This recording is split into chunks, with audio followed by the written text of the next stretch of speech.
A poesia em gotas está na rua, cantando com alegria esse poema-canção. Os poetas são os homenageados. Dizem poemas com emoção, palavras, diagramas, poesia, inspiração.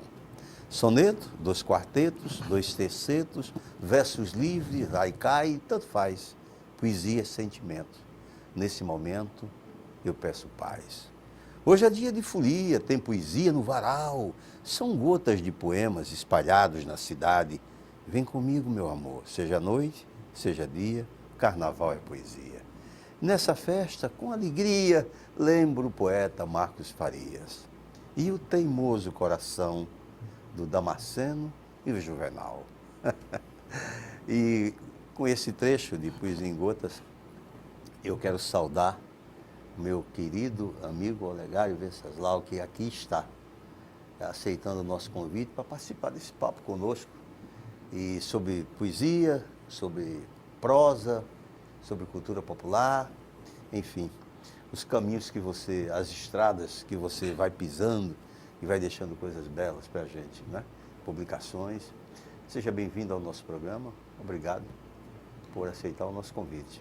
Meu amigo Chico, eu quero agradecer desde já o convite. Já deveria até estar aqui há algum tempo, mas as atividades diárias nos impedem, às vezes, de cumprir algumas agendas. Mas hoje estou aqui para falarmos um pouco sobre a cultura popular e sobre folclore, que é algo tão intrinsecamente ligado ao povo alagoano e, consequentemente, a nós, a ambos, pois convivemos, fomos contemporâneos de um grande folclorista, Pedro Teixeira. Pedro Teixeira de Vasconcelos, que eu tenho uma admiração imensa e devo muita coisa ao Pedro.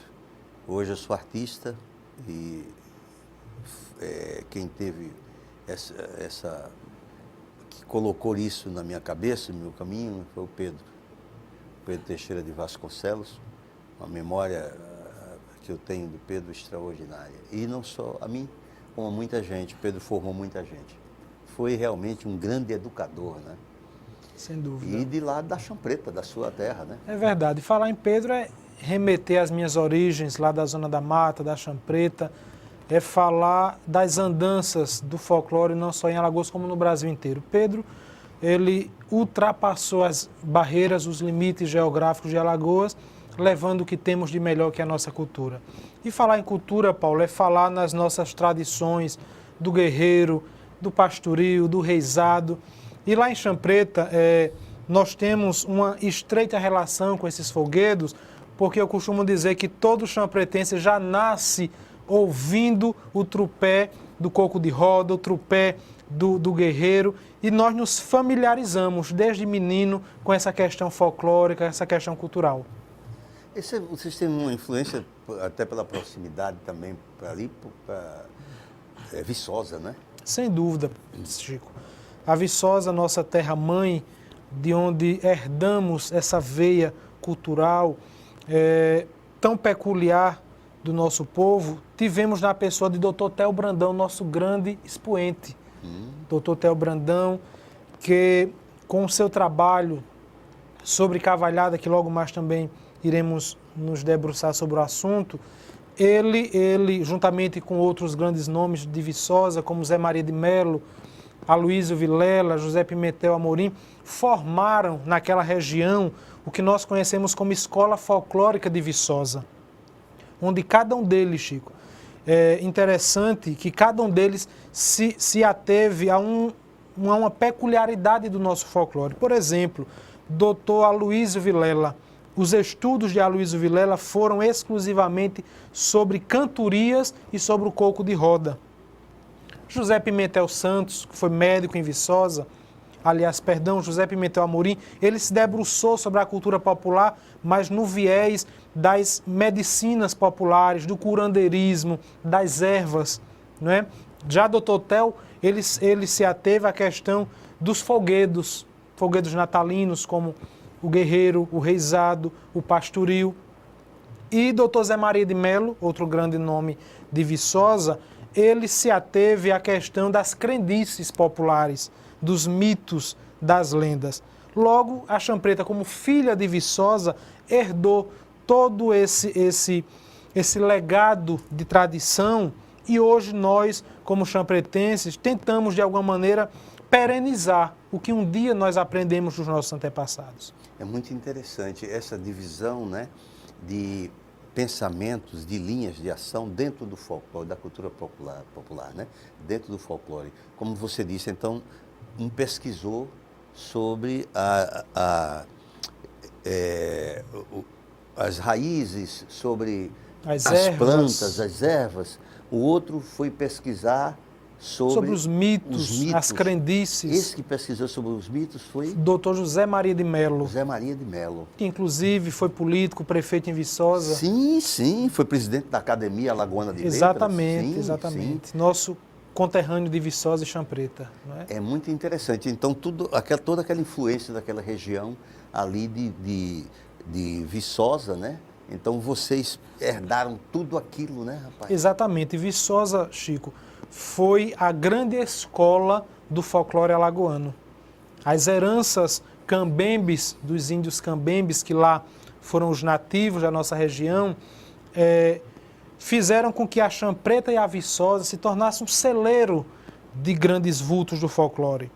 Para você ter uma ideia, falando ainda sobre o folclore, a Champreta e a Viçosa são os dois municípios alagoanos onde tem a mais antiga cavalhada do estado de Alagoas. Viçosa, de 1831, e a Champreta, a cavalhada de 1915, hoje centenária, que também daqui a pouco falaremos. Logo, essa relação folclore e cultura está muito ligada a todos nós champretenses e viçosenses. A tradição maior, o folclore genuinamente da região, quer dizer, que nasceu ali e tudo bem, hoje ele se espalha pelo estado e tal. Qual é o folclore genuíno da região, de Viçosa? Hoje o folclore genuinamente viçosense e champretense é o coco de roda. O coco. O coco de roda que, segundo Dr. Aloysio Vilela, em seus estudos, numa de suas obras chamada O Coco de Alagoas, Coco de Roda em Alagoas, ele diz que num bairro da zona rural de Viçosa, chamado Barro Branco, surgiu o maior cantador de coco do estado de Alagoas, no final do século XIX. Era um negro descendente de escravo, chamado Joaquim Salustiano, popularmente conhecido nas plagas viçosenses e champretenses como Jacu do Barro Branco. E Dr. Aloysio Vilela ele diz que na região de Viçosa e Champreta foi onde surgiu o coco de roda, sendo, portanto, o folguedo genuinamente originário da nossa região. E o que seria o coco de roda, Chico? O coco de roda seria, na verdade, uma dança e uma cantoria, onde era costume, antigamente, principalmente na zona rural, as tapagens de casa. Os moradores dos antigos engenhos de Viçosa e Champreta moravam em casas de taipa, feitas de barro. E o que acontece? Era convocado todos os moradores ali da região para a festa da tapagem de casa, onde se dava principalmente na noite, no início da noite até o raiar do outro dia, onde as pessoas ali pisando o barro, o massapê, dançavam por sobre o barro. E ali nasceu o chamado pagode, que posteriormente se denominaria coco de roda. Entendeu, Chico? Essa ligação ruralista, campesina que nós temos, daí se originou o coco de roda, onde as mulheres e os homens pisando o barro, amassando o barro, ouvindo o som do pandeiro, que era um instrumento à época utilizado, começava então a dança de pagode, era o pagode rural. Entendi. Que daí originou-se o coco de roda, que não deixa de ser também um pagode. Entendi. Essa sim seria a tradição mais genuína nascida na região da Zona da Mata, Viçosa e Champreta. E Champreta, muito interessante. Então, veja bem, era uma manifestação folclórica, mas que era voltada para o trabalho, né? Voltada para o trabalho. Como também uma outra manifestação ligada ao trabalho, a questão laboral, lá em Viçosa e Champreta, é a cantoria de eito. Essa cantoria de Eito, Chico, para você ter uma ideia, ela remonta a aproximadamente 150 anos. Hoje, a única pessoa que canta a cantiga de Eito, que puxa um eito, é um conterrâneo meu, ex-prefeito, chamado Firmino Teixeira Neto, Netinho Teixeira, um grande cantador de coco de roda, um grande poeta da champreta. E o que seria a cantiga de Eito? Ligada ao trabalho, como você bem falou. Na época ainda da escravidão, os escravos, quando estavam na lavoura, lá na região, ligada à cana-de-açúcar e o pasto, um grupo de cantadores na frente, enquanto estavam trabalhando, usando as ferramentas braçais, a enxada, a foice, um grupo ia puxando uma cantoria na frente e o outro grupo atrás respondia. Isso durante o dia, chamado cantiga de Eito. Por que o Eito? Porque o Eito seria o trabalho, seria a questão laboral do manuseio da enxada, da foice, entendeu? Nós do interior temos muito essa ligação com o Eito, com o campo, não é verdade? Uhum. Por isso originou-se o nome Cantiga de Eito, porque um grupo na frente, enquanto estava limpando a terra, limpando o campo, puxava um mote. A turma de trás, que vinha atrás, respondia. E daí originou-se essa outra manifestação cultural ligada à champreta e à Viçosa, que é a cantoria de Eito. Coisa interessante, né? Que coisa interessante. Das tradições dos nossos antepassados e tal. Muito interessante. E o guerreiro? E o guerreiro? O guerreiro, a manifestação folclórica, o folguedo popular, o guerreiro, ele tem raízes ali também na Viçosa? O folguedo, ele tem raízes principalmente na Viçosa e no bairro do Bananal. Existe um bairro na Viçosa chamado Bananal, onde o guerreiro e o reizado têm uma presença marcante, desde a época do mestre Osório, um grande mestre de reizado e guerreiro, que viveu recentemente falecido. Ele trouxe para aquelas paragens ali o guerreiro, que é uma manifestação folclórica natalina, juntamente com o pastoril e o reizado, diga-se de passagem. E Viçosa, como o coco de roda, Viçosa também tem a presença marcante do guerreiro. Sim. Viçosa também tem essa presença. É porque o guerreiro da Viçosa, o pessoal fala, né? Exatamente. Guerreiro, né? O reizado e o guerreiro. Exatamente, né? Com forte influência em Viçosa e em Champreta. Que infelizmente, Chico, nós falávamos em off antes do programa, é algo que a nossa geração, a geração atual, pouco conhece, principalmente nas escolas.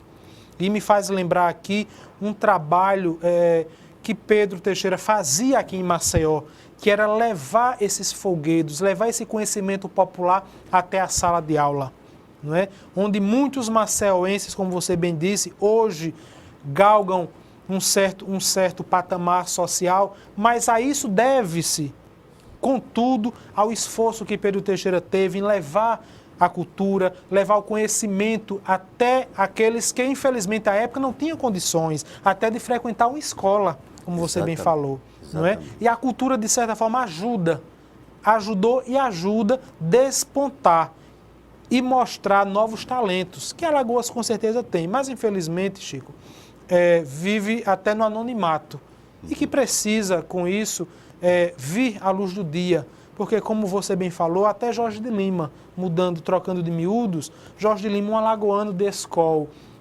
palmarino, nascido vizinho à minha Champreta, lá em União dos Palmares, que infelizmente também Alagoas desconhece.